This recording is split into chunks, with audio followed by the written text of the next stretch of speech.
জায়গা লাগবে।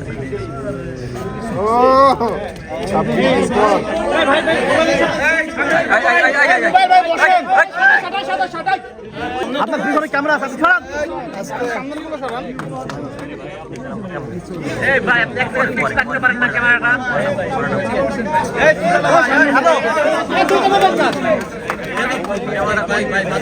ভাই ক্যামেরা কাটতে নেন না ভাই।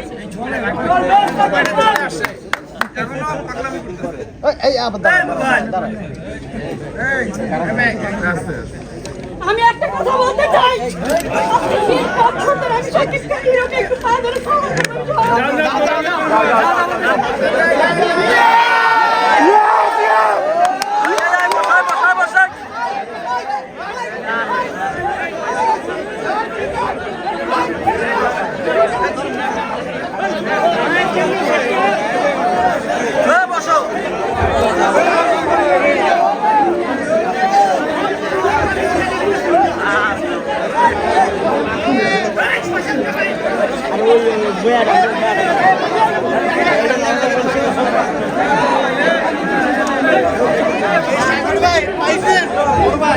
সাগর ভাই পাইছেন?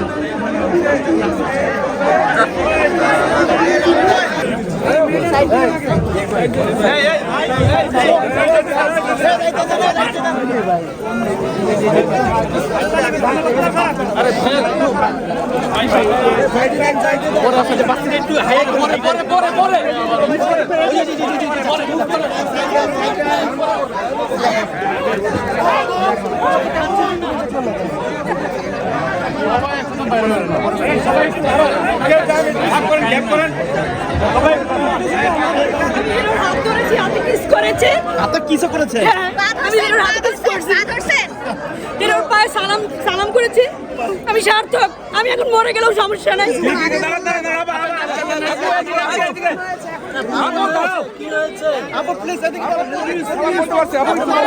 সালাম করেছি, আমার হাতে হাত ধরেছে, আমি হিরোর হাতে চুমো খেয়েছি আজকে। আপনার মাথায় হাত দিয়েছে শাকিব খান, এটা বলেন কেমন লেগেছে? শাকিব খান আপনার মাথায় হাত দিয়েছে, দেখেছে। আপু আমরা দীর্ঘদিন আপনার রিভিউ দিয়েছি, আপনি বলছেন যে শাকিব খানের কাছে গেলে আপনি সার্থক, মরে গেলেও সার্থক। আমি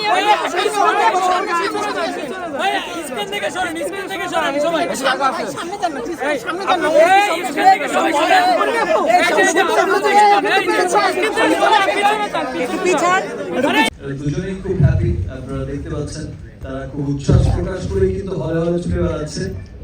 আপনাদের সকলের রিভিউ নিচ্ছে, আপনাদের সকলের ভালোবাসা, দর্শকের ভালোবাসা সরাসরি গ্রহণ করছে। সেই সাথে হৃদয় তো প্রথম সিনেমাতেই ছক্কা মেরে দিয়েছে। পাশেও আমার বড় ভাই, আমাদের মেগা স্টার, এরপর তো আমার দুই প্রডিউসার আছে, এরপর আমার আর কি লাগে, কত ছক্কাই মারবে সাপোর্ট দিছে না। তো খুব ভালো লাগছে যে আমরা যে কষ্ট করেছি বা কি করেছি না করেছি, কতটুকু করতে পেরেছি, যাদের জন্য সিনেমাটা বানিয়েছি তাদের প্রত্যেকের ভালো লাগছে। এবং এই প্রথম আমি কোনো সিনেমায় দেখলাম, আমি সিনেমা হয়তো সরাসরি ঈদের সময়টা দেখতে আসি না, বিকজ আমি মনে করি যে আমার সিনেমা হলে আমি যদি যাই, আমি হলে হলে ঘুরে বেড়াই, হয়তো আমাকে দেখবে, হয়তো এখানে ব্যস্ত হয়ে যাবে, হয়তো গণমাধ্যম আসবে, সংবাদ মাধ্যম আসবে, সিনেমাটা সিনটা মিস হয়ে যাবে, বাট এটা আমি কখনোই চাই না। দ্যাটস ওয়াই আমি বাসায় বসে থেকে রিভিউজ দিই, কেমন রিভিউজ হচ্ছে, সিনেমার খবর কি। টেনশন যতটা কাজ করে আমার প্রোডিউসার ডিরেক্টরদের, আমাদের টিমের, আমার প্রত্যেকটা সিনেমার ক্ষেত্রে তার চেয়ে অনেক বেশি টেনশন কাজ করে আমার বাসায় বলে আমার নিজের তো ভালো লাগবে, তো কি হবে আচ্ছা কেমন হবে সিনেমা। বাট আমি খুবই আনন্দিত হয়েছি, আমার এত ভালো লেগেছে যে আমার ক্যারিয়ারে তো এটাই প্রথম সিনেমা যে সিনেমার এক হলে না অনেক হলে মিডনাইট শো চলছে।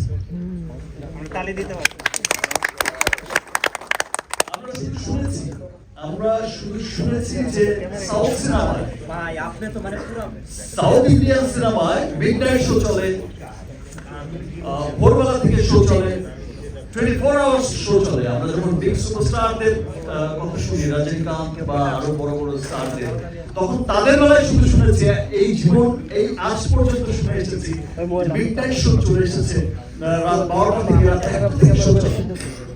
আমার ক্যারিয়ারের এই প্রথম সিনেমা, এবং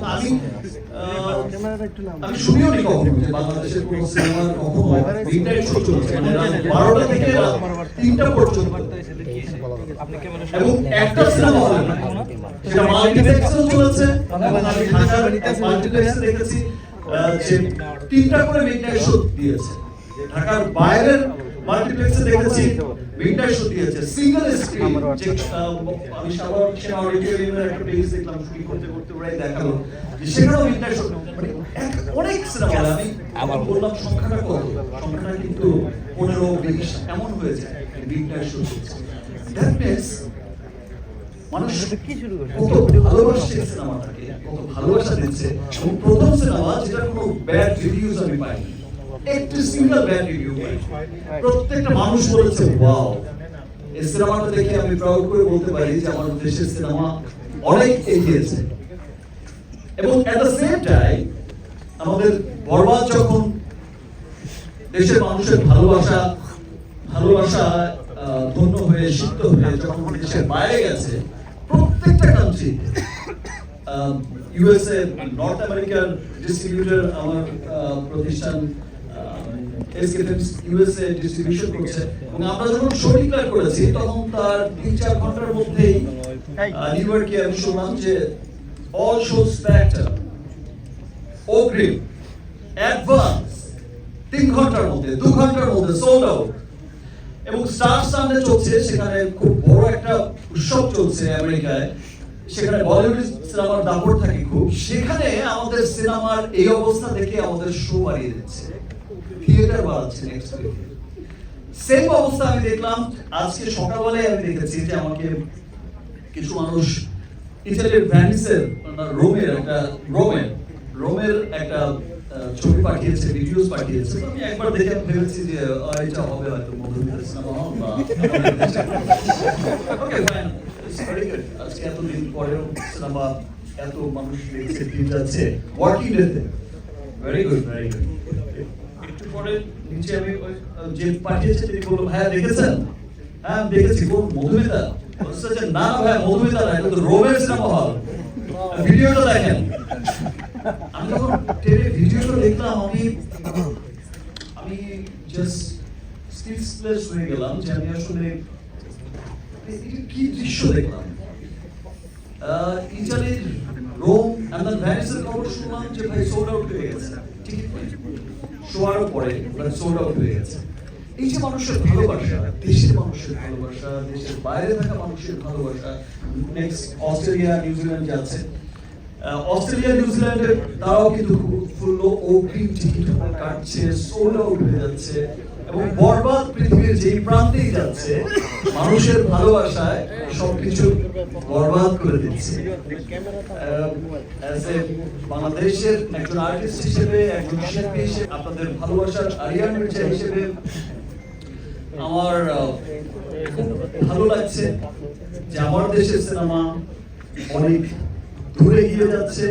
আমার দেশের সিনেমা গত আমি প্রিয়তম থেকে যেটা উত্তর সাফল্য দেখে আসছি, সেটা যে দিন দিন সামনের দিকে যাচ্ছে। এবং যে মানুষগুলো এই 2-3 বছর ধরে সিনেমা দেখছে, তারা প্রত্যেকে আবার ব্যাক করছে, তাদের পরিবার পরিজন নিয়ে ব্যাক করছে। এবং যেটা সেই স্তরের লোকই হোক, সেটা খুব আপার ক্লাস বা হোক আপনারা আমার মতো সাধারণ মানুষ, প্রত্যেকটা শ্রেণী পেশার মানুষকে কিন্তু সিনেমাটা নাড়া দিয়েছে, ভালো লাগছে। এবং সবাই একবারকে স্বীকার করছে, ইয়েস আমাদের সিনেমা অনেক এগিয়ে গেছে। এখন আমরা প্রাউড করে বলতে পারি আমাদের সিনেমা নিয়ে আমরা গর্ববোধ করি। দেশের মানুষ গর্ববোধ করছে, যেমন দেশের বাইরের মানুষ গর্ববোধ করছে যে আমাদের আর বাইরের বিদেশি সিনেমা দেখতে হবে না। আমরা আমাদের সিনেমায় নিয়েই তুষ্ট থাকবো এবং আমরা আমাদের সিনেমাকে সাপোর্ট করে যাব, এভাবেই ভালোবাসা দিয়ে যাবেন। আর যে উন্নতির ধারাবাহিকতা তৈরি হয়েছে, আজকে বরবাদ হচ্ছে, আফটার বরবাদ ইতিমধ্যেই আমার এই বরবাদের প্রোডিউসার দুজন ডিরেক্টর, তারা এমন স্ক্রিপ্ট নিয়ে বসেছে যেই সিনেমার কাছে হয়তো বরবাদকেও ছোট সিনেমা মনে হবে ইনশাআল্লাহ।